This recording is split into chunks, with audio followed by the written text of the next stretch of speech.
ایک دفعہ کا ذکر ہے کہ ایک گاؤں میں زینب نام کی ایک چھوٹی بچی رہتی تھی۔ زینب کی دلچسپی ہمیشہ نئی چیزوں کو کھوجنے میں ہوتی تھی اور اس کے دادا جان کی کہانیاں اسے بہت پسند تھیں۔ اس کے دادا جان ہمیشہ اسے جادوئی کہانیاں سناتے اور اپنے بچپن کے دلچسپ واقعات سناتے تھے۔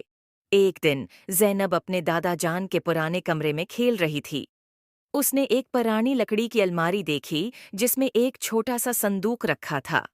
زینب کی تجسس کی وجہ سے اس نے صندوق کا ڈھکنا کھولا اور اندر ایک خوبصورت چمکتی ہوئی انگوٹھی دیکھی۔ یہ انگوٹھی کسی عام انگوٹھی سے مختلف تھی، اس پر خوبصورت ڈائمنڈ لگا ہوا تھا۔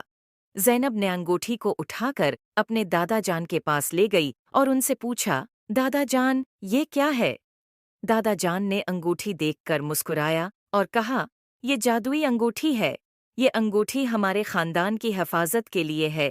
جب کوئی صحیح نیت سے اسے پہنتا ہے تو یہ ایک جادوئی مخلوق میں تبدیل ہو جاتا ہے جو پہننے والے کی حفاظت کرتا ہے۔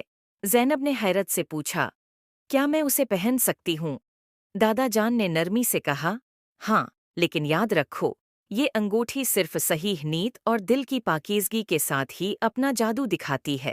زینب نے انگوٹھی پہنی اور اچانک ایک نرم روشنی کے ساتھ انگوٹھی ایک چھوٹی پیارے مونسٹر میں تبدیل ہو گئی۔ یہ جن سبز رنگ کا تھا اور اس کی آنکھیں چمک رہی تھیں۔ وہ دوستانہ انداز میں زینب کی طرف دیکھنے لگا۔ جن اور زینب بہترین دوست بن گئے۔ جن ہمیشہ زینب کی حفاظت کرتا۔ زینب نے محسوس کیا کہ جن نہ صرف اس کی حفاظت کرتا ہے بلکہ اسے جادوئی جگہوں پر بھی لے جاتا ہے۔